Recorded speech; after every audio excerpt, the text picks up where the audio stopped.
안녕하십니까. 한반도 선진화재단 대표 박수영입니다.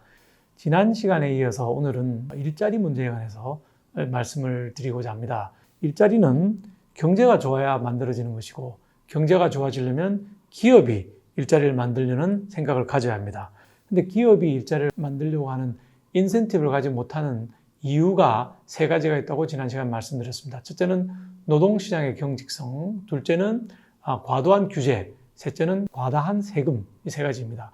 노동시장을 말씀드리자면 기업을 하는 많은 친구들이 얘기를 합니다. 사람을 한번 고용하게 되면 자를 수가 없다.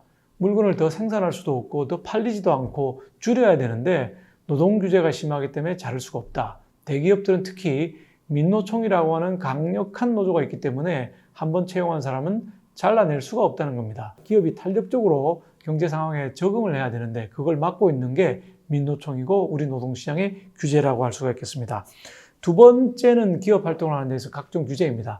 어떤 아이디어를 내서 새로운 제품을 만들어서 팔고 싶은데 이게 안 되는 겁니다. 왜냐하면 각종 인허가를 받도록 만들어 놨습니다. 수도권 규제도 있고요. 채용도 블라인드로 하라고 얘기를 하고 있고, 최저임금 문제, 주휴수당 문제 등등 여러 가지 규제들이 기업 활동을 못하게 만들고 있는 것입니다. 세 번째가 이제 세금 문제입니다. 우리나라 세금 다른 나라에 비해서 압도적으로 많은 징벌적 세금을 가지고 있습니다. 법인을 운영하는데 법인세를 25%, 다른 나라보다 훨씬 높은 세금을 내고 있습니다. 거기다가 소득세를 45%가량 내고 있습니다. 그것만 해도 벌써 70% 가까이 되는데 4대 보험을 내야 되고, 그 다음에 가장 징벌적인 상속세 문제가 있습니다. 경영권 프리미엄 포함 65%, 그냥 상속을 해도 50%의 상속세를 내야 되기 때문에 기업하는 분들 말씀을 들어보면 체감세율이 거의 80% 가까이 된다, 이런 말씀을 하십니다. 물론 학술적으로 연구를 해보면 그렇지는 않을 것입니다만은 주관적으로 느끼는 감정이 80%라는 겁니다. 이 세 가지 경제 문제를 하나하나 풀어주지 않으면 이 땅의 경제가 살아날 수가 없고, 경제가 살아날 수 없으면 일자리 문제가 해결될 수가 없습니다. 지금 문재인 정부는 소득 주도 성장이라고 해서 공공부문의 일자리를 많이 만들려고 하고 있습니다. 무려 81만 개의 공무원 및 공공부문 일자리를 더 만들어서 경제를 주도하겠다, 이런 얘기를 했습니다. 공공부문 일자리는 여러 가지 문제가 많이 있습니다. 첫째는 지속 가능하지 않습니다. 세금이 많이 걷어져야 그 세금으로 공공부문 일자리를 유지할 수가 있는데, 기업이 상황이 안 좋아지면 세금을 누가 내겠습니까? 기업이 버는 돈이 없는데 세금을 낼 수가 없는 거죠. 첫 번째, 지속 가능성이 없다.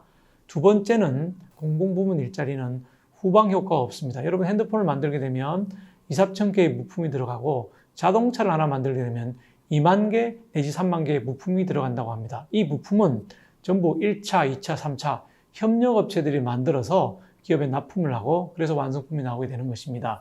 그러면 1차, 2차, 3차 협력업체도 물건을 팔고 소득을 올리게 되기 때문에 이걸 우리가 후방 효과라고 얘기를 합니다. 근데 공공부문은 무슨 물건을 만드는 게 아닙니다. 핸드폰을 만들지도 자동차를 만들지도 않습니다. 그냥 자기가 서류를 일을 하거나 서비스를 제공하는 데서 그치기 때문에 후방 효과가 없거나 거의 미미한 상태의 일자리가 되는 것입니다. 일자리를 만드는 데는 왕도가 없습니다. 경제가 좋아야, 기업하기가 좋아야 일자리가 만들어지게 되는 것입니다. 세 가지 경제의 기본 문제 말씀드렸습니다. 첫 번째는 민노총을 중심으로 한 노동시장의 경직성, 두 번째는 과다한 규제, 세 번째는 과도한 세금. 이 세 가지 경제 문제를 하나하나 풀어주지 않으면 이 땅의 경제가 살아날 수가 없고, 경제가 살아날 수 없으면 일자리 문제가 해결될 수가 없습니다. 이상 우아한TV의 박수영이었습니다. 감사합니다.